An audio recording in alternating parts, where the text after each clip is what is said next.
नमस्कार, मुद्दा देख रहे हैं आप और मैं हूं आपके साथ ज्योति सांगवान। पांचों राज्यों के विधानसभा चुनाव संपन्न हो गए थे।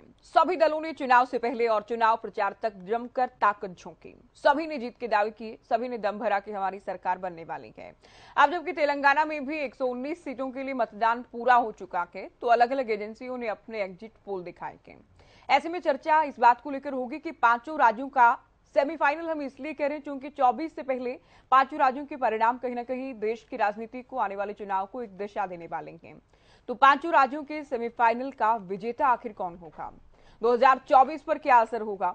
लोकसभा के साथ साथ हरियाणा की अगर बात करें तो लोकसभा की बात की, आप जानते हैं हरियाणा में भी विधानसभा चुनाव होते हैं, तो हरियाणा की राजनीति और हरियाणा के आगामी विधानसभा चुनाव को इन राज्यों के चुनाव परिणाम किस तरह से प्रभावित करेंगे। तो 5 राज्यों में विधानसभा चुनाव हुए हैं। आज तेलंगाना में अंतिम राज्य रहा जिसमें चुनाव हुआ, वोटिंग हुई और एग्जिट पोल आ गए हैं। बीजेपी को लेकर मध्य प्रदेश की हम कह सकते हैं एजेंसियों के एग्जिट पोल के आधार पर कि एमपी से बीजेपी के लिए अच्छी खबर सामने आ रही है। इसके अलावा कांग्रेस को बढ़त मिलती नजर आ रही है। राजस्थान, छत्तीसगढ़, और बड़ी बात है कि दोनों ही राज्यों में कांग्रेस की सरकार के, राजस्थान और छत्तीसगढ़ की हम बात करें,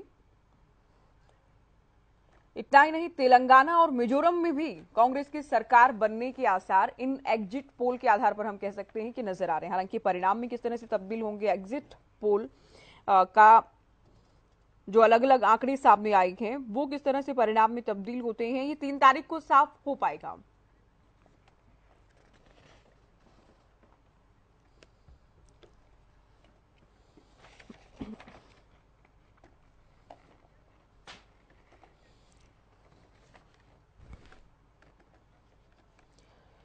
आइए डिबेट की शुरुआत करते हैं कुछ खास मेहमानों के साथ। नेहा धवन, प्रवक्ता बीजेपी, राय सिंह कांग्रेस के प्रवक्ता, विवेक चौधरी प्रवक्ता जेजेपी हमारे साथ हैं, विजेंद्र रेहडू प्रवक्ता इनेलो, और साथ ही डॉक्टर पंकज बेनीवाल प्रवक्ता आम आदमी पार्टी स्टूडियो में है। राजेंद्र जादौन वरिष्ठ पत्रकार भी हमारे साथ चर्चा में जुड़ गए हैं। स्वागत है आप सभी का। शुरुआत राय सिंह जी आपसे। आज के एग्जिट पोल के आधार पर आपकी पार्टी में, आपके खेमे में बेहद खुशी होगी, हालांकि ये परिणाम में किस तरह से तब्दील होते हैं या फिर नहीं, ये देखना होगा। देखिए सागवान जी, बिल्कुल ठीक कहा आपने। जिस प्रकार से चुनाव परिणाम अभी राय सिंह जी आपकी आवाज नहीं मिल रही है, उसकी प्रतीक्षा में है। उससे पहले जिस प्रकार, बोले आई आवाज जी, बोले जी सागवान जी। देखिए जिस प्रकार आपने जो चुनावी परिणाम से पहले की जो बात और एग्जिट पोल को लेकर आपने बात रखी है, और 3 राज्यों के अलावा जो 2 राज्य और बताए आपने कि पांचों राज्यों में जिस प्रकार से कांग्रेस को बढ़त दिखाई दे रही है, तो ये तय है इस देश के अंदर। जब लोकतंत्र में क्या होता है कि सबका एक समय होता है कि कोई किस प्रकार से चुनावी प्रक्रिया में भाग लेकर किस प्रकार का माहौल देश के अंदर है, जनता क्या चाहती है और देश किस तरह बढ़ रहा है। ऐसे में ये 5 राज्यों के जो चुनाव हैं, ये लोकतंत्र में सेमीफाइनल है, और इस सेमीफाइनल से तय हो जाएगा कि देश में, लोकतंत्र में, और किस प्रकार से देश की चुनावी माहौल 2024 से पहले लोगों की राय क्या है। दूसरी बात, सबसे बड़ी महत्वपूर्ण बात है कि 5 राज्यों में 3 राज्य उत्तरी भारत के हैं, एक दक्षिण भारत का है और एक पूर्वोत्तर भारत पे। तो पूरे भारतवर्ष से लोगों की राय भी इसमें शामिल होगी कि चुनाव में लोगों ने जो भाजपा का 5 वर्ष का कुशासन इन राज्यों में भी कहीं ना कहीं जिस प्रकार से मध्य प्रदेश में रहा, जो विपक्ष की भूमिका उनकी रही राज्यों में, प्रदेशों में, वहां पर कुछ जीरो रही, क्योंकि केंद्र सरकार की नीतियां पूरी तरह फेल रही। तो 10 वर्ष का केंद्र सरकार का, लगभग 9 वर्ष का जो कार्यकाल है, उसको भी जनता ने देखा है। तो सब कुछ वहां पर बड़ी बड़ी चुनावी रैलियां हुई। देश के प्रधानमंत्री जी ने और गृह मंत्री जी ने सबसे अधिक रैलियां की, अपनी बात रखी, अपनी स्कीमों को, योजनाओं को, और अपने अंदाज में, अपने तरीके से राजनीति का ध्रुवीकरण करने का हर प्रकार का अनोखा प्रयास किया है। उसके बावजूद भी विपक्ष में जो हमारे नेता हैं, सत्ता पक्ष में जो हमारे मुख्यमंत्री जहां पर रहे हैं, उनकी कार्य शैली को लेकर जिस प्रकार से कांग्रेस के नेताओं ने बात रखी है, उन सब बातों को दोनों सत्ता पक्ष, विपक्ष, केंद्र सरकार और राज्य सरकारों के नेताओं की बात लोगों ने सुनी है, समझी है, देखी है, योजनाओं की तुलना की, और योजनाओं की तुलना से यह तय किया है कि देश के अंदर मतदाता जो है आज किस विचारधारा के साथ आगे बढ़ रहा है। और ये तय हो चुका है लोगों की राय से, लोगों की राय शुमार से, उनकी रैलियों से, उनकी जनभावनाओं से, कि जनता ने तय कर लिया है कि प्रपंच की, झूठ की, लूट की, खसोट की, नफरत की, धोखे की और हर प्रकार से जनता को ठगने वाली भाजपा की सरकारें जो हैं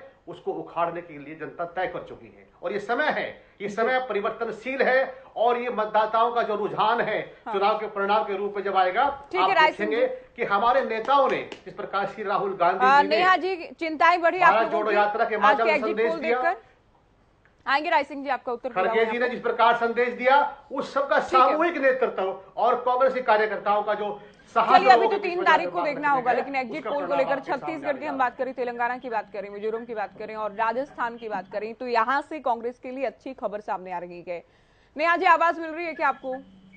बिल्कुल मुझे ज्योति जी आपकी आवाज आ रही है जी। चिंताएं बढ़ी कुछ एग्जिट पोल देखकर? बिल्कुल नहीं ज्योति जी, इन बातों से चिंता करने की क्या आवश्यकता है, बिल्कुल नहीं। भारतीय जनता पार्टी अपना काम करती है। हमने जो भी लक्ष्य अपना निर्धारित किया है उस लक्ष्य की प्राप्ति के लिए दिन रात भारतीय जनता पार्टी का कार्यकर्ता काम करता है और हमारा निरंतर एक यात्रा है ये। हम कभी इस बात को नहीं लेते कि अभी चुनाव हो गया और चुनाव होते ही हमारी अगली यात्रा आरंभ हो जाती है और हम उस लक्ष्य के लिए काम करना शुरू कर देते हैं। इसलिए कहीं भी निराशा के कोई भाव हमें नजर नहीं आते और ना ही हम इस बात से निराश होने वाले हैं। निरंतर हम अपने प्रयास जारी रखेंगे। अभी तो एग्जिट पोल की बात है, जनता के मन में क्या छिपा है ये तो रिजल्ट वाले दिन, काउंटिंग वाले दिन ही पता चलेगा और मुझे पूरी उम्मीद है कि भारतीय जनता पार्टी का समर्थन जो है वो इन सभी 5 राज्यों की जो जनता है वो करेगी। हमारी पहले से भी ज्यादा जो है नंबर ऑफ सीट जो है हर राज्य में आएंगी, आपको ये रिजल्ट मिलेगा। आज ऐसे एग्जिट पोल के किसी भी तरह के परिणाम से हम किसी भी तरह का दबाव महसूस नहीं करते, ना ही हमारी ऐसी गतिविधि है। विवेक जी, पहली बात तो ये कि यहाँ जिनके आप सत्ता के सहयोगी हैं उनके खिलाफ ही राजस्थान में तो एनडीए गठबंधन को लेकर भी सवाल उठे। दूसरा, आपके सभी विरोधी दल ये कह रहे हैं कि हरियाणा में कुछ आप लोगों के हाथ बचा नहीं है, इसलिए आप लोग राजस्थान भाग गए। ऐसे में मेरा सवाल ये कि क्या कोई उम्मीद है आपकी पार्टी को राजस्थान से? ज्योति जी, वो विरोधी कह रहे हैं जिनका अपना कुछ नहीं बचा, वो विरोधी कह रहे हैं जिनकी अपनी पार्टी के कई गुट हैं, वो विरोधी कह रहे हैं जिनको ये नहीं पता कि 24 का चुनाव कौन सी पार्टी से लड़ेंगे।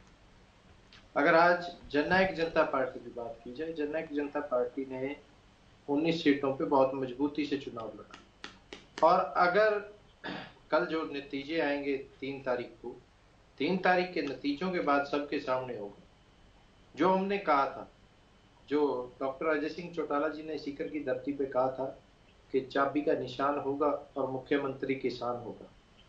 राजस्थान विधानसभा का ताला भी चाबी खोलने का काम करेगी।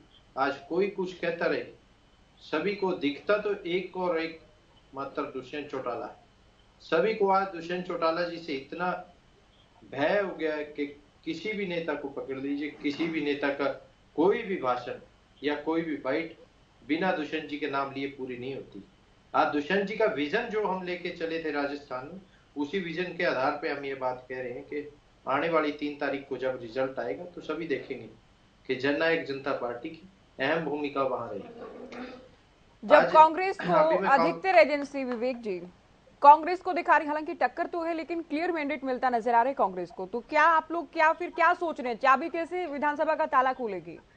क्या वहां भी आप लोग किंगमेकर बनने की उम्मीद में हैं? अगर कांग्रेस को ही क्लियर मैंडेट मिलता है एग्जिट पोल के आधार पर तो क्या उम्मीद कर रहे हैं?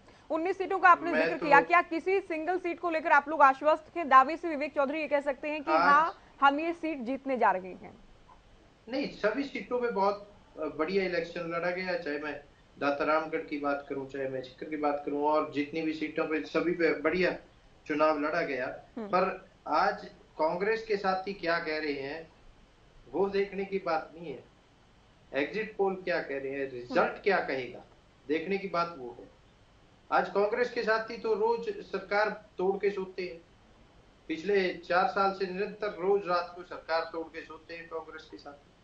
कांग्रेस वालों से मतलब नहीं है, रिजल्ट से मतलब है। जनता जनार्दन क्या कह रही है, राजस्थान की जनता ने क्या अपना मत का प्रयोग किया है, वो 3 तारीख को पता लगेगा और उसी के बाद सब कुछ सामने होगा।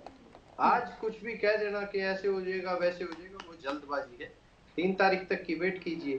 पर कांग्रेस वालों को तो एक चीज है, जो पिछले 9 साल में हरियाणा में अपना संगठन नहीं बना पाए, तो राजस्थान में क्या करेंगे? राजस्थान में किस तरह इनका ग्रुपबाजी सबके सामने आई है, किस तरह इनका वहां चल रहा है, पिछले 5 साल भी क्या रहा वो सबके सामने था।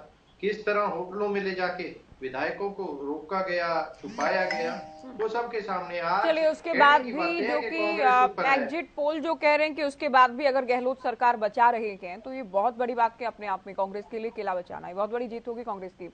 रेड्डी साहब, आप लोग वो 3 रीजनल तारीख को पार्टी देखते है, हैं ना। ठीक है विवेक जी, आपकी पार्टी रीजनल पार्टी है हरियाणा की, लेकिन आप इनेलो प्रवक्ता होने के नाते क्या सोचते हैं इन 5 राज्यों के जो परिणाम आएंगे 3 तारीख को, क्या उसका हरियाणा की राजनीति या हरियाणा के जो चुनाव होंगे आगामी उन पर कोई असर होगा? हाँ, देखिए ज्योति जी, सबसे पहले तो मैं वहां के जो मतदाता हैं 5 स्टेट्स के, उनको बहुत बहुत बधाई देता हूं कि 5 स्टेट में शांति प्रिय ढंग से छुटपुट घटनाओं के अलावा ठीक ढंग से इलेक्शन हुआ, और बहुत बहुत बधाई सभी को। दूसरी बात कि अभी सभी का भाग्य मतपेटियों में बंद हो चुका है। अभी इतनी ज्यादा खुशी मनाना भी, और मैं चाहता हूं कि इतना गम में जाना भी उचित नहीं रहेगा। अब मतदाताओं ने किसको क्या आशीर्वाद दिया है वो 3 तारीख को स्पष्ट हो जाएगा।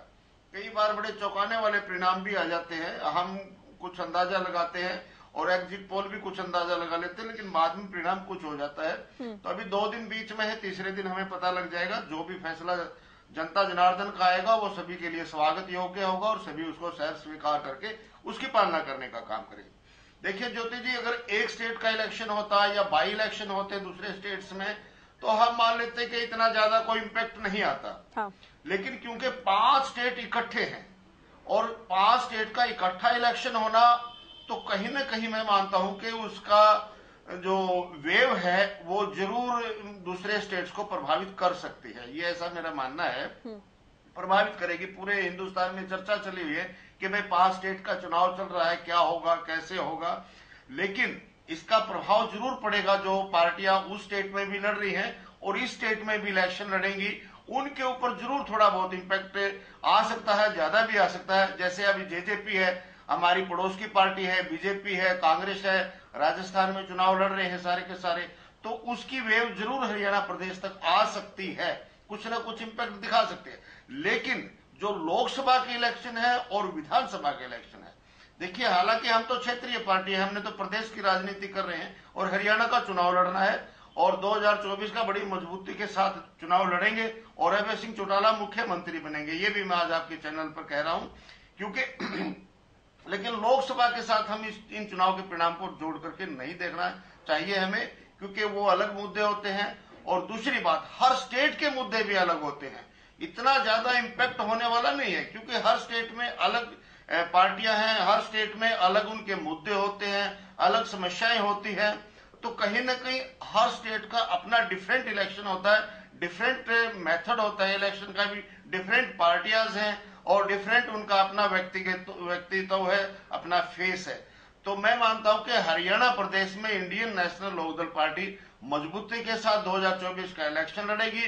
और जहां ये परिणाम आएंगे, अगर देखिए जिस प्रकार से अभी इन्होंने एक विकसित भारत संकल्प यात्रा निकाल रहे हैं या शुरू कर दी है, तो ये इस बात को दर्शाती है कि भारतीय जनता पार्टी में भी बौखलाहट है और कहीं ना कहीं इन्होंने ये देख लिया है कि उनका पूरे हिंदुस्तान में जमीनी आधार खिसकता जा रहा है। नहीं, यात्रा निकालने से क्या बौखलाहट है? यात्रा तो अभय ने भी निकाली है, यात्रा तो अभय चौटाला ने भी निकाली है, उससे क्या वो बौखलाहट हो जाती है उससे?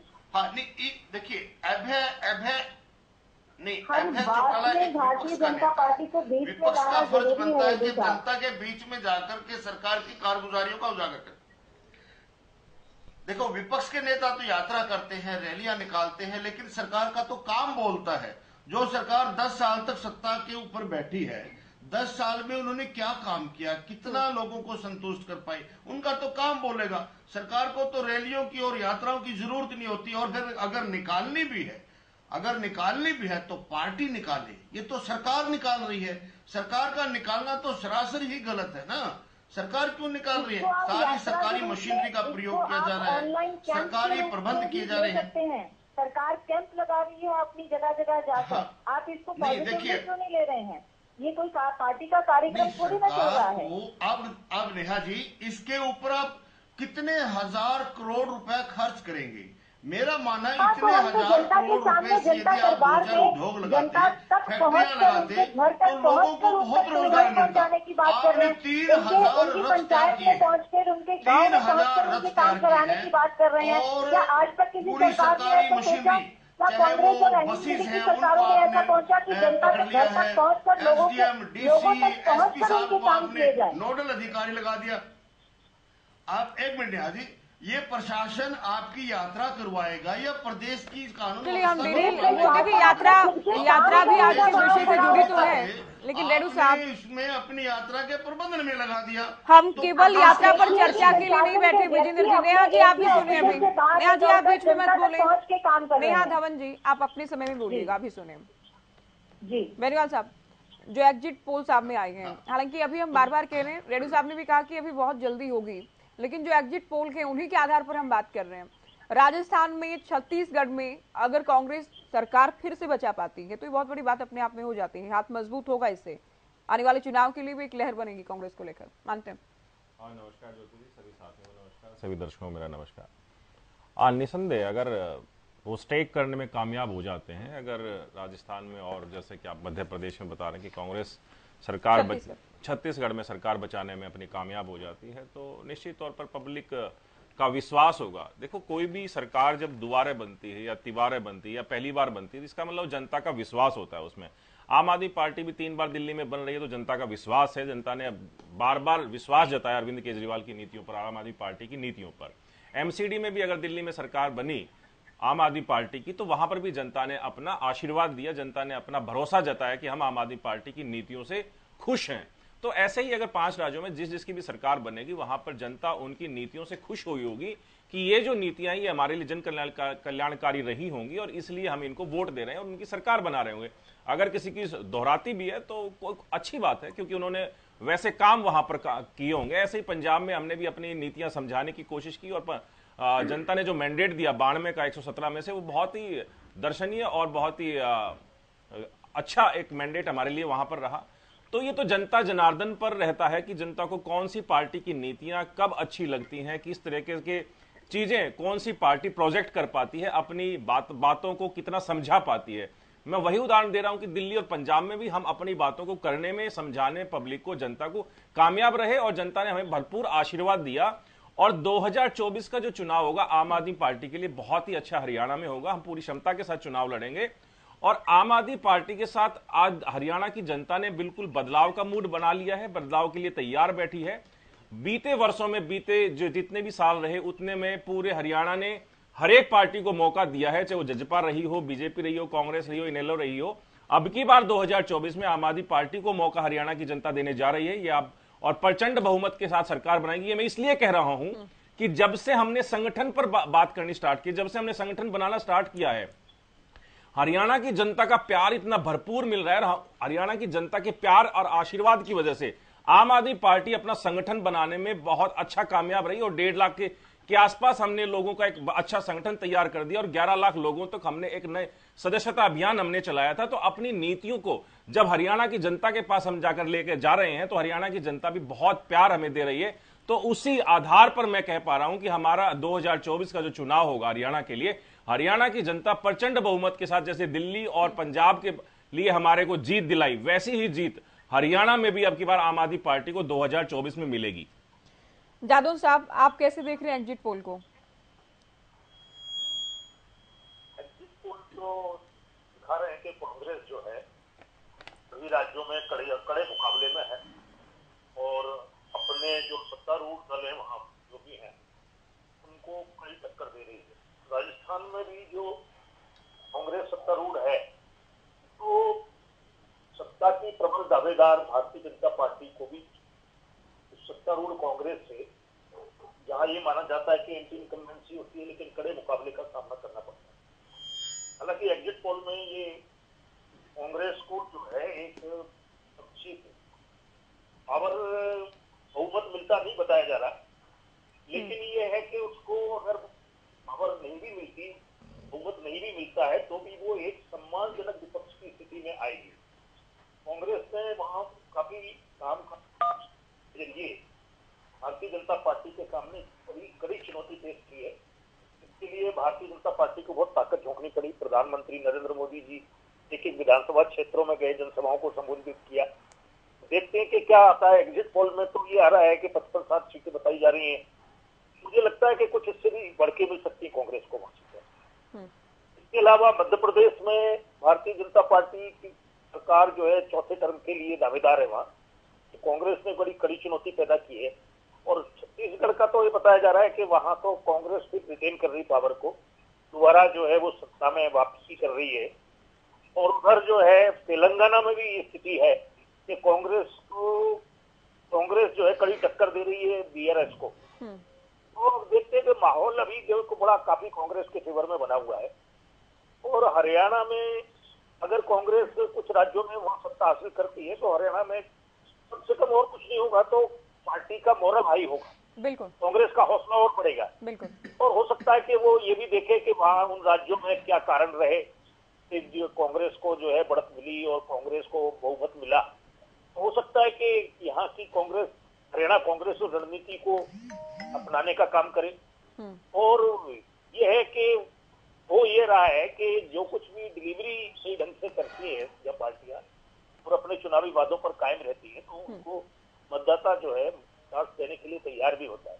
तो कांग्रेस को तो यहाँ हरियाणा में भी इसी तरह से अपना जो है एजेंडा तैयार करना होगा, घोषणा पत्र। और इस तरह से कि अगर बहुमत मिलता है तो वो किस तरह से जो है उन वादों को पूरा करती है, इसके ऊपर निर्भर करता है। बिल्कुल। देखिए, बिल्कुल आप ठीक कह रहे हैं कि मनोबल तो बढ़ेगा। और दूसरा, जिन राज्यों में सत्ता मिलती है या बरकरार रहती है उससे यहाँ की कांग्रेस भी कुछ न कुछ सीखेगी। ये हमने हिमाचल के चुनाव के बाद भी देखा, कर्नाटक के चुनाव के बाद भी देखा। उसी तर्ज पर हुड्डा साहब वादे कर रहे हैं हरियाणा के चुनाव से जुड़े। राय सिंह जी, अशोक गहलोत हालांकि देखिए एग्जिट पोल अलग अलग दिखा रहे हैं, मुकाबला भी दिखा रहे हैं, राजस्थान में सत्ता आपकी बरकरार रहेगी ये भी दिखाया जा रहा है ज्यादातर। लेकिन अगर सत्ता बरकरार रहती है तो ये क्या मानकर चला जाए कि क्या ये राज्य सरकार की नीतियों योजनाओं की जीत होगी?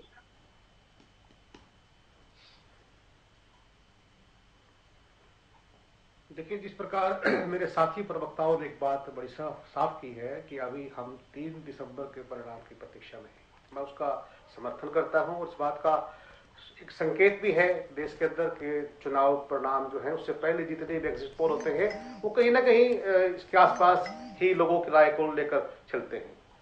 और जहां तक आपने कहा कि राजस्थान के अंदर इस प्रकार का जो अगर सरकार बनती है, यह जी बड़ा स्पष्ट है।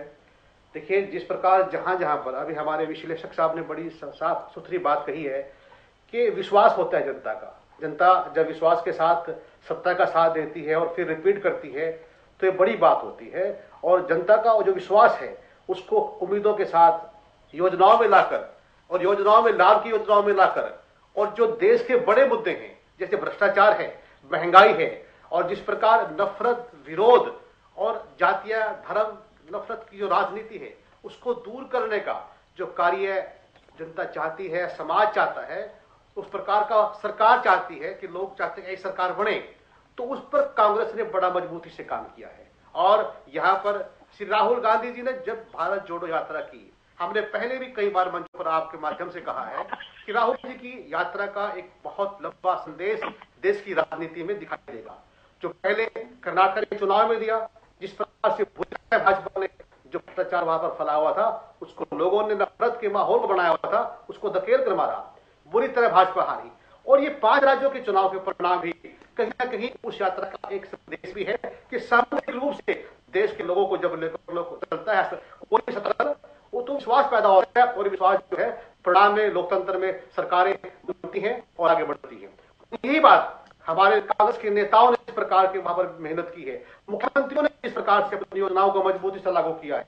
और हर बार से देखिए, कई बार क्या होता है कि जो केंद्र की सरकार है, केंद्र की सरकार एक विघटनकारी सरकार का स्वरूप ग्रहण कर लेती है, सरकारों को तोड़ने का प्रयास करती है, जनता को डराने का प्रयास करती है। उसके बावजूद भी मुख्यमंत्रियों ने बड़ी मजबूती से कांग्रेस के कार्यकर्ताओं के साथ मिलकर सरकार को चलाया है, दिखाया है। और अगर आज फिर से एक बार फिर से लोग इस प्रकार का रुझान आप बता रहे हैं, हम सब देख रहे हैं, अगर वो रुझान इस प्रकार से फिर से परिणाम के रूप में उभरेगा तो ये स्पष्ट है कि देश की जनता परिवर्तन चाहती है और ये परिवर्तन भारत के 5 राज्यों के चुनाव परिणाम से शुरुआत हो चुकी है। और ये हम सबको मजबूत से दिल पर पत्थर रखकर भाजपा के नेताओं को भी और उनके सरकार के सहयोगी पार्टियों को भी मानना पड़ेगा कि तुम्हारे दिन लद चुके हैं।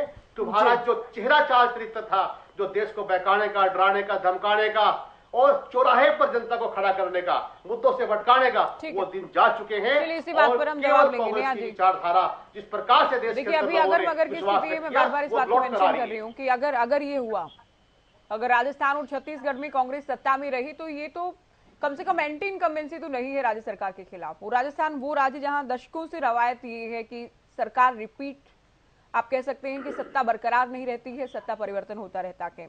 तो आप लोगों पर आरोप ये है कि आप लोग ध्रुवीकरण की राजनीति करते हैं धर्म को लेकर, लेकिन ये चलने वाला नहीं है इस बार। देखिए ज्योति जी, राय सिंह जी अभी खुद ये बात कह रहे हैं कि परिवर्तन होगा, तो राजस्थान में भी परिवर्तन डेफिनेटली होने वाला है और उनकी बात जो है वो सच साबित होगी। राजस्थान में भी भारतीय जनता पार्टी की सरकार बनने वाली है। जिस तरह से देश में परिवर्तन, केंद्र सरकार के प्रति परिवर्तन, मैं आपकी बात इसी ढंग से लूंगी, मैं आपकी बात इसी ढंग से लूंगी कि सच में सत्ता परिवर्तन राजस्थान में भी होगा। आप उस बात को जिस ढंग से लेंगे वो स्वस्थ लोकतंत्र नहीं है। जनता की राय का मतलब है कि बात हमने बहुत सुन लीजिए राय सिंह, भाजपा की जो की सरकार राय सिंह जी, आपकी बात मुझे इसी ढंग से समझ में आई है और मुझे इसी ढंग से जनता को समझाना है। बिल्कुल सत्ता परिवर्तन होगा और 5 राज्यों में हम बहुत अच्छे नंबर लेकर आपके सामने आएंगे। मध्य प्रदेश में हम सरकार करने वाले हैं, राजस्थान में हम सरकार बनाने वाले हैं, छत्तीसगढ़ में हमारा बहुत अच्छा नंबर आपको देखने को मिलेगा। राय सिंह जी अभी आप चुप रहेंगे, मेरी बारी है। आप राय सिंह जी, आप अपनी बात कह चुके हैं ना, आप सुनिए अभी। बिल्कुल, आप सुनिए। अभी देखिए, चाहे राजस्थान की सरकार हो, चाहे वो देश के अन्य किसी राज्य की जनता हो, चाहे वो राजस्थान की जनता हो, सभी कांग्रेस के घोटालों को भूले नहीं है। चाहे वो स्टॉक मार्केट का घोटाला था, स्टाम्प पेपर का घोटाला था, मनी लॉन्ड्रिंग में आपके राहुल गांधी, सोनिया गांधी फंसे हुए हैं, चाहे वो हरियाणा में जमीनों का घोटाला हो, चाहे भ्रष्टाचार का कोई भी क्षेत्र भाजपा ने छोड़ा है, उसमें घोटाला था, चाहे राशन डीपो का घोटाला था, गरीब जनता को तो आपने बिल्कुल तहस नहस करके रखा हुआ था। गरीब जनता को ट्रस्ट थी आपके कार्यकाल में, कानून व्यवस्था थी नहीं। और यही बात कानून व्यवस्था जो है वो राजस्थान में रही। महिलाओं की क्या दुर्दशा हुई पिछले दिनों, कितने केसेस जो है वो राजस्थान में देखने को मिले जहाँ पर महिलाओं के साथ गलत हरकतें हुई, लेकिन सरकार वहाँ पर विफल रही। इस तरह की सभी बातों को राजस्थान की जनता भी देख रही है और देश के अन्य राज्यों की जनता भी देख रही है। राय सिंह जी, मेरी बात रखने दीजिए ना मुझे। राय सिंह जी, आपके बीच में कोई नहीं बोल रहा है तो आप बीच में क्यों बोल रहे हैं? आप पूरा 1 घंटा आप बोलेंगे क्या? राय सिंह जी, समझने और सुनने की शक्ति भी होनी चाहिए। आप अपनी बात रखो ना, जो सच्चाई है वो बताओ। आप कांग्रेस के भ्रष्टाचार की बात करते हैं, 5 राज्यों में आप चुनाव हार रहे हो। अरे 5 राज्यों में चुनाव हार रहे हो आप। अरे भाजपा 5 राज्यों में हार रहे हैं, तो वहाँ पर आपके सभी घोटालों को याद रखे हुए हैं और डेफिनेटली राजस्थान में आपको पूरी सरकार अडानी को बेच दिया आप लोगों ने। राय सिंह जी, क्या परेशानी है? ये व्यवस्था होनी चाहिए डिबेट। आप दो बार अपनी बात बहुत विस्तार से कह चुके हैं। चुप हो गई थी। आपकी कोई बात अगर बच गई है तो अभी टाइम दिया जाएगा, वाइंड अप नहीं कर रही हूँ मैं अभी काफी समय, आप शांति से सुनिए। देखिए रेडू साहब, ज्योति जी अभी बात कर रहे थे कि हम सरकारी तंत्र का इस्तेमाल कर रहे हैं, अपनी रैलियां कर रहे हैं, लेकिन मैं यहाँ पर ये बात स्पष्ट करना चाहूंगी कि बहुत से ऐसे लोग हैं जो सरकारी दफ्तर तक नहीं पहुंच सकते हैं, जिनको कंप्यूटर का ज्ञान नहीं है, जिनके पास में ऐसी सुविधाएं नहीं है, जिनको सरकारी योजनाओं का पता चल सके समय पर। तो सरकार ने ये पहली बार पहल की है। ना तो कांग्रेस ने आज तक ऐसा कोई काम किया हरियाणा में, ना ही INLD के सरकार के समय में ऐसा काम हुआ। आज पहली बार भारतीय जनता पार्टी के समय में और माननीय मुख्यमंत्री मनोहर लाल जी के नेतृत्व में जनता के तक, उनके दरवाजे तक जो है सरकारी दफ्तर के सरकारी कर्मचारी पहुंचेंगे और वहीं बैठकर उनकी समस्याओं का हल करेंगे। ये इस यात्रा का जो संदेश है, जो इस यात्रा का मेन प्रमुख दायित्व है, वो ये यात्रा का ये रूप है। ना कि ये कोई पार्टी का कार्यक्रम है, ये पार्टी का कार्यक्रम नहीं है, लेकिन पार्टी के कार्यकर्ता इससे बढ़ चढ़कर हिस्सा ले रहे हैं और अपनी श्रम शक्ति जो है, श्रम बल जो है वो दे रहे हैं सरकार के साथ जनता की सेवा करने के लिए। दूसरी बात, आम आदमी पार्टी के अभी प्रवक्ता बेनीवाल जी बोल रहे थे, मैं तो इनके नंबर से ही चकित रह जाती हूँ कि कहाँ इन्होंने 11,000 लोगों का शपथ ग्रहण करा दिया कार्यकर्ताओं तक, और थोड़े ही दिन में 10-15 दिन पहले तो ये 11,000 लोगों का शपथ ग्रहण करा रहे थे, और आज डिबेट में इनके प्रवक्ता महोदय बोल रहे हैं कि हम 11 लाख जो है वो मेंबर्स बना चुके हैं। 11,000 से जंप करके 11 लाख तक पहुंच जाते हैं। मुझे तो समझ मेंबर में पदाधिकारियों में बड़ा फर्क होता है मैडम नेहा जी, पदाधिकारियों में और सदस्य में बड़ा फर्क होता है। आपको शायद मालूम नहीं है पदाधिकारी कौन होता है और सदस्य कौन होता है। थोड़ा सा जानकारी दुरुस्त करें, पदाधिकारी में सदस्य में फर्क महसूस करें आप क्या होता है। लय पर ही जा रहे हैं, 11,000 से 11 लाख मेंबर 10 दिन में हो जाते हैं क्या? आप सदस्य में पदाधिकारी में कुछ फर्क महसूस है कि नहीं? आपके पास कुछ जानकारी है कि नहीं सदस्य में पदाधिकारी में क्या फर्क है? देखिए, आज भारतीय जनता बेसिक नॉलेज नहीं है आपके पास। आप ये बताएं पदाधिकारी में और सदस्य में क्या फर्क होता है। मैंने कहा 11,000 पदाधिकारी हैं और 11 लाख सदस्य नए बनाए हमने। मैंने ये कहा है कि 11 लाख नए सदस्य बनाए। ये हरियाणा की जनता का प्यार है। ये आपके जैसे झूठ की राजनीति आम आदमी पार्टी नहीं करती कि राजस्थान में जाके गैस का सिलेंडर 450 में दोगे। मनोहर लाल जी के शब्द हैं, राजस्थान में सिलेंडर 450 का और हरियाणा की जनता को 1100 से भी ज्यादा का सिलेंडर आप लोग देंगे। जातिवाद को फैला रहे हैं, हम कोई ध्रुवीयकरण नहीं कर रहे। ध्रुवीयकरण कौन करता है? हरियाणा में पिछले दिनों जब हरियाणा चला तो कांग्रेस और आईएनएलडी के कार्यकर्ताओं ने क्या ध्रुवीयकरण किया, क्या जातिवाद को फैलाया, इस सब की बातें जनता भी जानती है और आप जितने भी यहाँ पर बैठे हैं सब जानते हैं कि पिछले समय जब हरियाणा को जलाया गया तो उसमें क्षेत्रवाद और जातिवाद की बातें किस पार्टी के कार्यकर्ता कर रहे थे? जनता देख रही है आप लोगों के चेहरे को। और सबसे ईमानदार मुख्यमंत्री मनोहर लाल जी हरियाणा के नेतृत्व को संभाल रहे हैं और हम उनकी ईमानदारी में ये सरकार चल रही है। आज मनोहर लाल जी प्रदेश के सबसे अच्छे मुख्यमंत्री हैं। इसी बात से डरते हुए जब आपको पता है कि जब मुख्यमंत्री की तुलना की जाए सबसे अलोकप्रिय नौकरियों की वजह से आज भारतीय जनता पार्टी की सरकार के साथ खड़ी है और अगली बार भी हरियाणा में से भागने वाले और कांग्रेस मुख्यमंत्री बौखलाई हुई हुए है। और इसी बौखलाहट के कारण आपके जितने बड़े नेता हैं एक साथ एकजुट होकर एक छत के नीचे नहीं बैठते हैं। सबसे पहले तो आपको मोहब्बत का पाठ अपने कार्यकर्ताओं। अरे अनिल विज जी का क्या मामला है? अनिल विज जी क्यों नाराज है मुख्यमंत्री जी से? अरे आपको धनखड़ साहब को हटाकर क्या किया आपने? चौधरी जी के साथ नहीं, हाथ से हाथ नहीं, आपने तो हाथ पकड़कर लोगों के प्रयास किया है। हमने हाथ तो हमने निभाया है, हमने हरियाणा की जनता के साथ निभाई है। विवेक जी, आपने राजस्थान में गले पर किसान के गले पर हाथ रखकर उसको दबाया है। अरे राय सिंह जी सुनिए अभी आप क्या परेशानी, आप दोनों नहीं, नेहा जी आपको मैं काफी टाइम दे चुकी हूँ, इस उत्तर में भी आप काफी समय ले चुके हैं। धन्यवाद। आप सुनिए विवेक जी, अगर कोई भी सीट आप लोगों के हाथ, चले संपर्क शायद इनसे टूट गया, एक बार फिर से कनेक्ट करें। रेणु साहब, जेजेपी दावा कर रही है कि चाबी ही राजस्थान विधानसभा का ताला खोलेगी, हम सत्ता में भागीदार वहां भी होंगे। आप कैसे देखते हैं इस दावे को?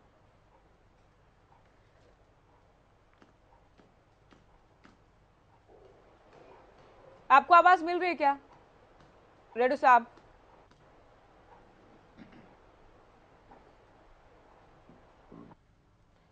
चलिए विवेक जी, आपसे सवाल, अगर वहां दावा तो है आप लोगों का कि हम सत्ता में भागीदार होंगे, चाबी ही विधानसभा का ताला राजस्थान में खोलेगी, लेकिन वहां कुछ हाथ अगर नहीं लगता है तो आपको नहीं लगता कि आगामी चुनाव में यहां भी असर होगा?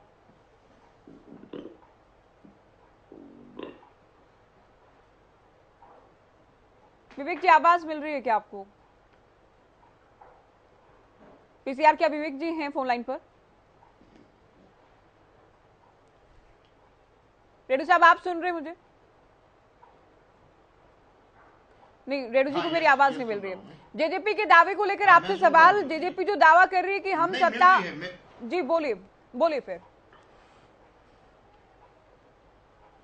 हाँ, मैं ये कह रहा था ज्योति जी, जैसे अभी आपने शुरू में बताए, रुझान बताए थे, और हमारे जो वरिष्ठ पत्रकार हैं राजेंद्र जादौन जी, इनकी मैंने दो बात बड़े ध्यान से नोट की हैं।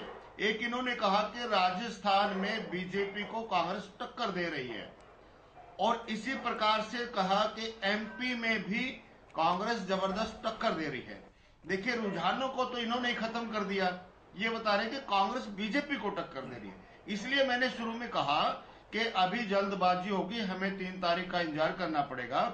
जिस प्रकार से 2019 में हरियाणा प्रदेश को ही ले लीजिए आप, बीजेपी ने 75 का नारा दिया था और सभी सर्वेज में ये रिपोर्ट आ गई थी कि बीजेपी अच्छे बाहरी बहुमत से जीत रही है, यानी बहुमत से अपनी सरकार बनाएगी, और ये 40 पर आकर के खड़ी हो गई थी। तो अभी जल्दबाजी होगा, हमें ये नहीं कहना चाहिए। दूसरी बात इन्होंने जो कही, बड़ी काम की बात थी, वो मेरे साउंड बैक हो रही है। चलिए मैं इसे फिक्स कराती हूँ पीसीआर। देखिए, दूसरी नहीं, हरियाणा न्यूज ने जो सर्वे दिखाया बिल्कुल 19 के चुनाव को लेकर बिल्कुल सही सर्वे हमने दिखाया। 1-2 एजेंसियां और भी थी जिन्होंने ठीक सर्वे दिखाया। ऐसा नहीं कि सभी के एग्जिट पोल पूरी तरह से फेल हो गए थे, ऐसा नहीं हुआ था। हाँ, बिल्कुल हो सकता है आपका सही, लेकिन बहुतों ने तो 75 भी दिखा दी थी। अच्छा, हाँ, अभी दूसरी बात इन्होंने कही थी कि चुनावी वायदों पर कायम जो पार्टी रहती है उसमें लोग विश्वास दिखाते हैं। अभी इसके ऊपर मैं हरियाणा प्रदेश से बात करना चाहूंगा कि हरियाणा प्रदेश में, और चाहे सेंटर में भी ले लो आप, जो चुनावी वायदे किए गए थे, मैं समझता हूं उसका 25% भी पूरा नहीं हुआ है। जो बहुत सारे वायदे किए, इसके अतिरिक्त जिस प्रकार से अभी 2 दिन पहले Punjab and Haryana high court ने केवल मात्र स्कूलों के प्रबंधन को लेकर के, स्कूलों की एमिनिटीज को लेकर के हरियाणा सरकार को इतनी बड़ी फैसला देना पड़ा, 5 लाख का जुर्माना तक लगा दिया। तो ये सरकार कैसे कह सकती है कि हमने चुनावी वायदे पूरे किए? केवल एक सेक्टर की बात है, एजुकेशन की, वहां पर आज तक लड़कियों के लिए शौचालय तक का निर्माण ये नहीं करवा पाए, बिजली का कनेक्शन तक नहीं दे पाए। यानी इस बात से ये स्पष्ट हो गया कि हर क्षेत्र का यही हाल होगा, और ये पार्टी केवल जुमलेबाजी ज्यादा कर रही है। ग्राउंड लेवल पर किसी प्रकार का कोई कार्य ज्योति जी नहीं हो रहा है। इस वजह से ये बिल्कुल सही बात है कि चुनावी वायदे प्रभावित करते हैं। वहां जो यदि कोई गवर्नमेंट रिपीट होती है तो जरूर उन्होंने कहीं ना कहीं वहां के लोगों का विश्वास जीतने का काम किया होगा, अपने चुनावी वायदों को पूरा किया होगा। लेकिन हरियाणा बिल्कुल इसके विपरीत है। यहाँ किसी प्रकार का कोई भी चुनावी वायदा इन्होंने पूरा नहीं किया, केवल कागजों में करके चंडीगढ़ में बैठे हुए हैं। ग्राउंड स्तर पर किसी प्रकार का कोई कार्य नहीं हो रहा। इसलिए हम कहते हैं कि कांग्रेस पार्टी का ये नहीं पता कि कहाँ कांग्रेस है, चाहे वो लगा लो भूपेंद्र हुड्डा की हो, अभी कुमारी शैलजा जी ने अपने प्रोग्राम रख दिए हैं, हुड्डा साहब ने जनाक्रोश रैलियां रख दी हैं। कांग्रेस का पता नहीं क्या करेगी क्या नहीं करेगी, लेकिन इनके अपने अपने प्रोग्राम ठीक है, अपने अपने हैं। लेकिन हुड्डा और दीपेंद्र हुड्डा तो जो सबसे एक्टिव नेता हैं आज के टाइम में, उनमें से हुड्डा और दीपेंद्र हुड्डा के ग्राउंड पर जाने की अगर हम बात करते हैं, हालांकि सभी लोग एक्टिव इसमें। जी ठीक है, चर्चा को आगे ले जाते हुए विवेक जी, आपका फोन शायद कट गया था। ठीक है, आप ही कह रहे हैं अलग अलग कार्यक्रम चल रहे हैं, इनका पता नहीं कि कांग्रेस कहाँ गई। हाँ, ये ठीक बात कह रहे हैं आप, कांग्रेस में गुटबाजी तो के अलग अलग गुट में अलग अलग। ठीक है, चाहे हमारी नेता कुमारी शैलजा जी हो, चाहे रणदीप सुरजेवाला जी, भूपेंद्र सिंह हुड्डा जी हो, प्रदेश अध्यक्ष में इनको अपनी बात करनी है। आप क्यों शुरू हो गए? आप सुनिए, अभी आप क्यों बोलने लगे? आप सुनिए, इनकी बात पूरी होने दीजिए। आपका जो आरोप है ये गलत बात है। इस प्रकार नहीं कह सकते। पंजाब के उन नेताओं को जो पानी पी करके हरियाणा प्रदेश का विरोध करते हैं, उनको आप हरियाणा का प्रभारी बनाते हैं। ये हरियाणा के प्रदेश के लोगों को मजबूर कर रहे हैं कि उनको सुनो, जो हमारे प्रदेश के विरोधी है। राय सिंह जी, विवेक जी, आप लोग क्यों लड़ रहे हैं आपस में?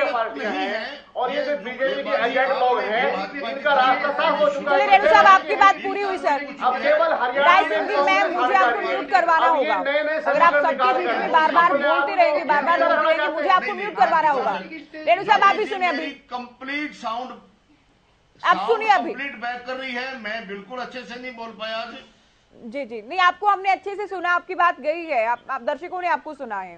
पीसीआर प्लीज फिक्स करें, इनको साउंड बैक सुनाई दे रही है, इनकी आवाज वापस ही सुन रहे, प्लीज आप ठीक करें। विवेक जी, आपसे सवाल मैंने पूछा कि अगर एक भी सीट आप लोगों के हाथ नहीं लगी तो यहाँ तो नुकसान होगा। दूसरा, गठबंधन को लेकर भी यहाँ जिनके साथी हैं वहां उनके खिलाफ चुनाव लड़ा तो हरियाणा में भी 7 चुनाव लड़ने की संभावनाएं तो कम हुई। नहीं ज्योति जी, ऐसा कुछ नहीं है।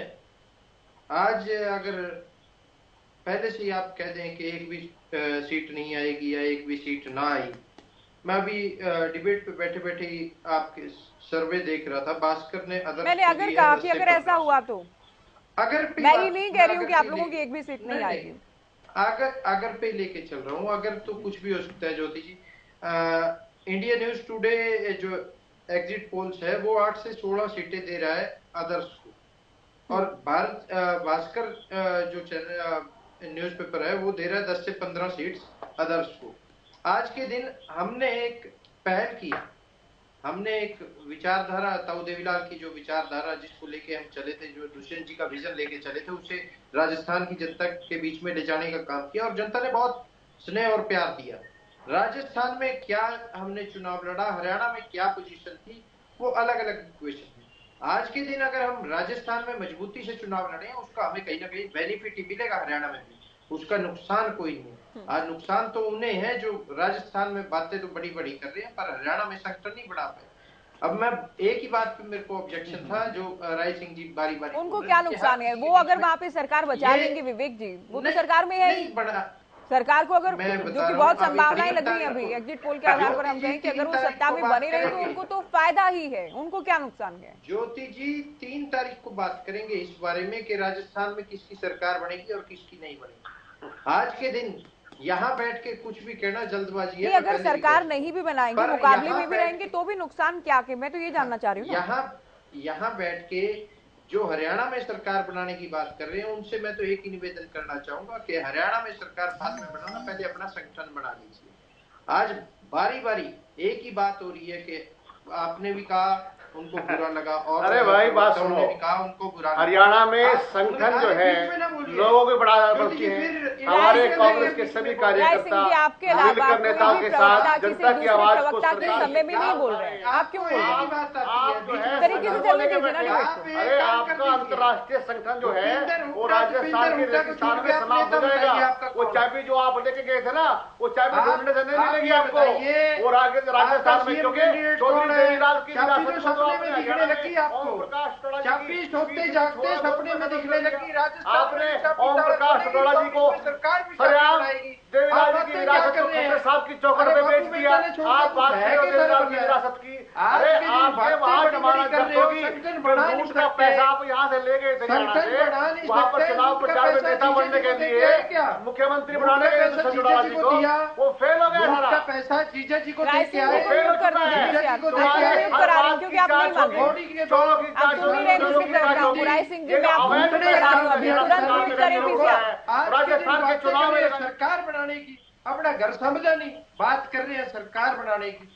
आप ये तो देख लो, आप 9 साल में संगठन जहां नहीं बना पाए, वो सरकार बनाने की बात कर रहे हैं। बाबू बेटा के अलावा कोई लीडर नहीं, जौन सा लीडर उठता दिखा उसी की गर्दन तोड़ दें, कभी पत्ते हटा दें। कोई बात तो एक रहा है, बात तो करो राय सिंह जी, ऐसी करो कि हाँ। पिछला चुनाव भी इन्होंने बिना संगठन के लड़ा, आप लोगों से तो 3 गुना सीटें थी। ज्योति जी हमारी पहली पारी थी और हमारी नई पार्टी थी, और सरकार में कौन आया, किसकी सीटें कितनी थी, किसकी सीटें कितनी थी। बात यहाँ ये है कि आज के दिन जो सोच लेके हम चले थे उस सोच पे खरे उतरने का काम कर रहे हैं, और भविष्य में क्या होगा वो सबके सामने होगा। आज सिर्फ और सिर्फ यहाँ बैठ के बातें करने से, मैं इनसे एक बात सिंह जी आप म्यूट हैं, आप अपनी एनर्जी जाए ना करें। आप क्यों बोल रहे हैं जब आप म्यूट हैं? भूपेंद्र हुड्डा को छोड़ के और किसी लीडर का नाम लेके दिखाए हैं, और किसी लीडर का नाम क्यों नहीं लेते? आज सिर्फ और सिर्फ कांग्रेस में भूपेंद्र और भूपेंद्र हुड्डा रहेंगे, और जितने भी कोई लीडर है एक दूसरे के खिलाफ बोलेंगे। आज के दिन ठीक है विवेक जी, आपने तो पूरा ही उत्तर कांग्रेस पर दे दिया। आपने अपनी पार्टी का नहीं बताया कि वहां आप लोगों ने प्रयास किए थे गठबंधन में लड़े, लेकिन नहीं लड़ पाए। तो यहाँ भी तो साथ में मिलकर लड़ने की संभावनाएं कम हो गई ना। रिजल्ट सबके सामने होगा,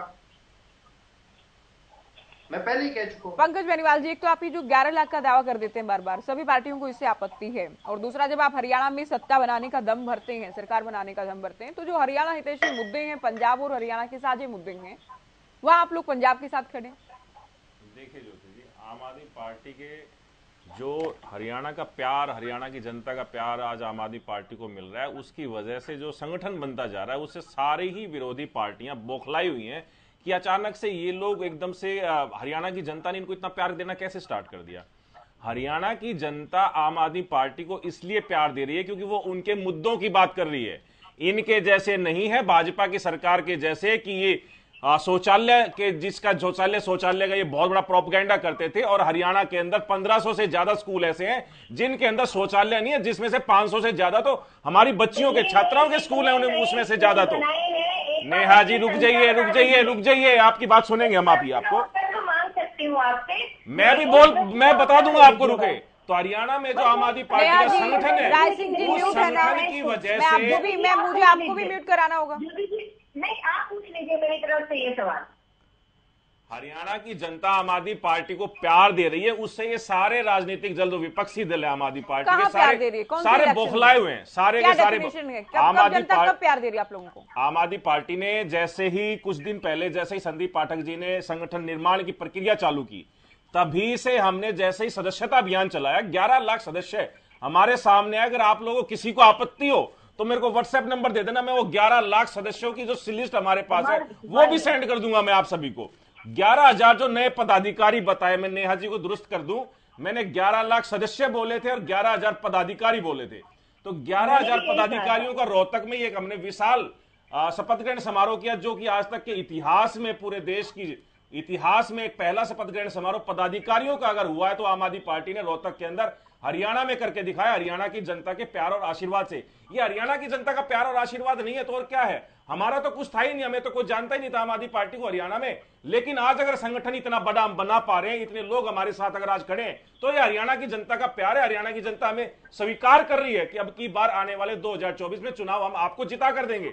अब ये इन्होंने बात तो की राजस्थान में, कि राजस्थान में महिलाओं पर इतने अत्याचार हुए। मैं अभी एनसीआरबी का डाटा देख रहा था, हरियाणा के अंदर 27% जब से इनकी सरकार आई है तब से पिछले 3 साल के अंदर 27% महिलाओं के ऊपर अत्याचार बढ़े हैं, जिसमें से 1716 तो सिर्फ रेप के इंसिडेंट बढ़े हैं इन्हीं की सरकार में। 5 लाख का जुर्माना इन्हीं की सरकार पर लगाती है हाईकोर्ट की। स्कूलों की व्यवस्था अच्छी नहीं है। आपके राज के अंदर 5,000 स्कूल आपने मर्ज कर दिए, बंद कर दिए स्कूलों को मर्ज करने के नाम पर। वहां पर 500 से ज्यादा छात्राओं के स्कूलों में शौचालय नहीं है। आप जगमग योजना की बात करते हैं कि 6,000 गांवों में हमने लाइट पहुंचा दी, हम डाणियों तक लाइट पहुंचाएंगे। अरे गांवों के स्कूल तक आप लोगों ने लाइट नहीं पहुंचाई। 236 स्कूल ऐसे हैं हरियाणा के जिसके अंदर लाइट नहीं है। 131 स्कूल ऐसे हैं जहां पर पीने का पानी नहीं है। अभी रेवाड़ी में कुछ दिन पहले एक बच्चा दीवार गिरने की वजह से एक्सपायर हो गया था, उसकी जिम्मेदारी कौन लेगा? ऐसी सरकार ये लोग चला रहे हैं। और मैं दूसरी बात ये बताऊंगा ज्योति जी, एक चुनावी सिलेंडर इन लोगों ने चलाया भाजपा की सरकार ने। भाजपा की सरकार सेंटर में है, अगर ऐसी ही बात है सिलेंडर सिर्फ 400 या 450 का या 500 का मिल सकता है तो पूरे देश को दे दो भाई। मनोहर लाल साहब हमारे राजस्थान में जाके कहते हैं कि अगर राजस्थान में सरकार भाजपा की बनी तो 450 रुपए का सिलेंडर मिलेगा। अरे 9 साल से हरियाणा के अंदर सरकार है, हरियाणा की जनता ने क्या बुरा कर दिया आपका? हरियाणा की जनता ने वोट दिए, सरकार है, आपको नेता बनाया, आपको मुख्यमंत्री बनाया। 450 का सिलेंडर यहां पर दे दीजिए। यहां पर तो आप मुख्यमंत्री है, कम से कम 400 का दे दीजिए। लेकिन नहीं, ऐसा नहीं करेंगे। जुमलेबाज पार्टी है, बहुत झूठी पार्टी है। बीजेपी की फुल फॉर्म बनती है बहुत झूठी पार्टी। हमेशा ही झूठ की राजनीति ये लोग करते हैं। राजस्थान में जाकर के कहेंगे कि 2700 रुपए का गेहूं खरीदेंगे, लेकिन हरियाणा के किसानों का 2175 रुपए का गेहूं खरीदेंगे। हरियाणा के किसानों से क्या दुश्मनी है इन लोगों को? आप शांति से सुने इनकी बात को। हरियाणा के किसानों से क्या दुश्मनी है भाजपा की सरकार को कि राजस्थान के किसानों को 2700 का देंगे? राजस्थान का घोषणा पत्र है, तो राजस्थान में घोषणा पत्र है तो भाजपा का चुनाव को बोल तो हमारे मुख्यमंत्री वहां पर जाकर रहे हैं। देखना होगा।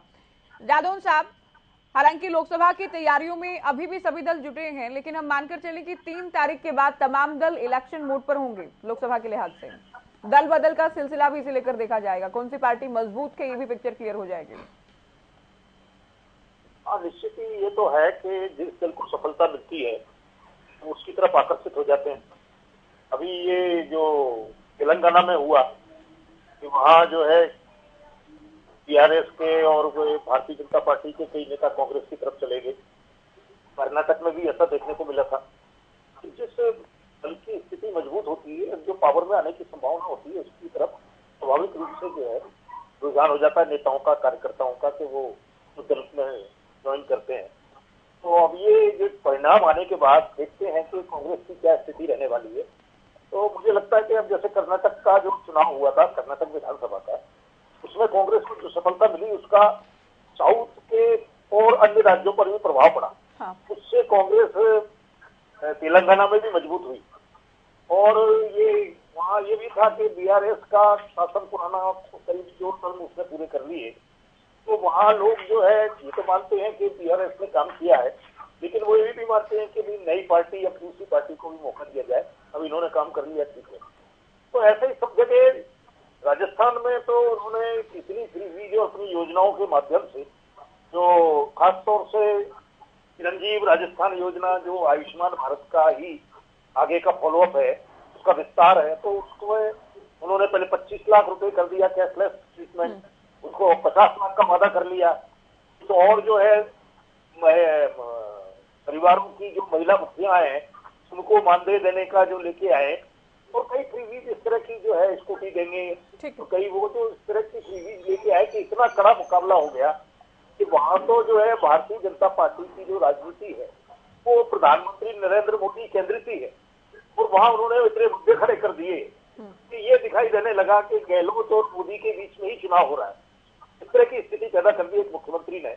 मैं मानता हूं कि पावर मिले ना मिले, लेकिन इतना राजनीतिक माहौल इस तरह से बना देना ये भी एक बड़ी उपलब्धि है। बिल्कुल। कांग्रेस ने जो है वहाँ इनकम्बेंसी को दूर करते हुए बिल्कुल प्री इनकम्बेंसी हम कह सकते हैं कि नजर आ रही राजस्थान में। गहलोत और मोदी जी के बीच में मुकाबला है। बिल्कुल, गहलोत का इसमें कोई देखिए शक या शंका नहीं है कि गहलोत का कद भी पहले से बड़े नेता और भी बढ़ेगा।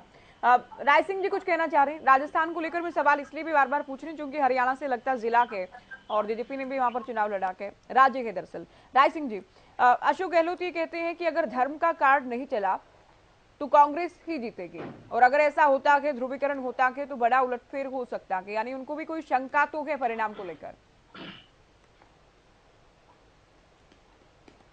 देखिए ज्योति जी, लोकतंत्र में सभी संभावनाएं होती हैं और अशोक गहलोत जी एक अनुभवी राजनीति के व्यक्ति हैं, देश पे बड़े नेता है, कई बार मुख्यमंत्री रह चुके हैं, और उन्हें इस बात का आभास है कि प्रधानमंत्री जी और उसकी पूरी टीम ने पूरे के पूरे चुनाव को ध्रुवीकरण करने का प्रयास किया। जातिगत राजनीतिक मुद्दे लेकर आए, धार्मिक भावनाओं को भड़काया गया। तो इस प्रकार से उन्हें पता है कि जहां पर योजनाएं हैं, जहां पर काम है, जहां पर विश्वास है, जहां पर प्रेम है, और जो उन्होंने 5 वर्ष काम किए गहलोत जी ने, उसके आधार पर तो कांग्रेस जीत रही है। हम दोबारा सरकार में आ रहे हैं, लेकिन जो माहौल प्रोपेगेंडा इन भाजपा के जो उनका एजेंडा है जो इसमें चला, केवल आपकी आवाज नहीं मिल रही राय सिंह जी। नेहा जी आपसे आखिरी फिर भी जनता वहां पर बड़ा विश्वसनीय तरीके से कांग्रेस के साथ है, और ये तय है कि आने वाले चुनाव में हरियाणा में कांग्रेस की सरकार बनने जा रही है। कांग्रेस के कार्यकर्ताओं का, नेताओं का और वरिष्ठ नेताओं का सबका मनोबल ऊंचा है, और प्रदेश के लिए जो गठबंधन की लूट की सरकार है, जो चाबी ताला लेकर कोई फूल लेकर किसी प्रकार से बहकाना जनता को चाहते हैं। चलिए मैं नेहा जी से अंतिम कमेंट लेते हैं चर्चा का। नेहा वाले हैं और जनता तय कर चुकी है कि हरियाणा में कांग्रेस सरकार आने वाली। नेहा जी जी बोलो। मैं तो बस इतना कहना चाहूंगी ज्योति जी कि जिस तरह से कोई भी डिबेट हो, लेकिन विपक्ष के लोग हमेशा सरकारी प्रवक्ता को सरकार की तरफ से जो प्रवक्ता है उनको बोलने नहीं देते हैं, और हमारी डाटा को सुनते नहीं, मानते नहीं। हमें बात तो रखने का पूरा समय आप देती हैं, बहुत अच्छी बात है, लेकिन बीच में बोलकर हर बात को काटना ठीक नहीं है। पहली बात, अभी रेड्डू साहब ये बात कर रहे थे कि हमने शिक्षा के क्षेत्र में कोई काम नहीं किया। अगर हमने शिक्षा के क्षेत्र में कोई काम नहीं किया तो 77 कॉलेज हमने अपने 9 साल की कार्यकाल में कैसे खोल दिए, ये बताइए। अगर हमने शिक्षा के क्षेत्र में कोई काम नहीं किया तो हमने नए विश्वविद्यालय 13 हरियाणा में कैसे खोल दिए 9 साल में। अगर हमने शिक्षा के क्षेत्र में काम नहीं किया तो हमने 8 मेडिकल कॉलेज नए कहां से खोल दिए। हमने अपनी जो बेटियां हैं उनकी ट्यूशन फीस जो है वो माफ कर दी है, +2 तक माफ कर दी है। 9वीं से लेकर 12वीं तक उन सभी को जो है स्कूल में ही उनका शिक्षा की जितनी भी किताबें हैं वो सब उनको फ्री ऑफ कॉस्ट मिलती हैं। ये सब काम हमने किए हैं। ठीक है, आपने चुनाव पर बात ना करके इनेलो और आम आदमी पार्टी को उत्तर दिया के रेणु साहब कुछ कहना चाह रहे हैं वो संक्षिप्त में। हाँ, मैंने ये कहा है कि नेहा बहन जी, आपके लिए हरियाणा एवं पंजाब हाईकोर्ट ने शिक्षा के क्षेत्र में बड़ा सर्टिफिकेट देने का काम किया है। ऐसा सर्टिफिकेट हिंदुस्तान में शायद किसी भी सरकार को नहीं मिला होगा। आपके कार्यकाल में कितने कॉलेजों, इसके बावजूद भी आप कहते हो कि हमने काम किए हैं। आप जरा सोचिए, स्वच्छ भारत का नारा देने वाले, किसानों की बात, बेटियों के लिए शौचालय तक का निर्माण नहीं करवा सके तो इससे फालतू और क्या करवाओगे? आप जगमग हरियाणा की बात करते हैं, हरियाणा के विद्यालयों में बिजली का चलिए ठीक है, आप लोग हरियाणा के मुद्दों की बात कर रहे हैं और हम भी इस बात को लेकर भी चर्चा थी कि हरियाणा के चुनाव पर कितना असर ये परिणाम डालने वाले हैं। बहुत शुक्रिया आप सभी का, आप लोगों ने वक्त दिया। चर्चा हमने एग्जिट पोल को लेकर की है। तस्वीर 3 तारीख को तब साफ हो पाएगी जब 5 राज्यों के चुनाव परिणाम आएंगे। फिलहाल दीजिए इजाजत, नमस्कार।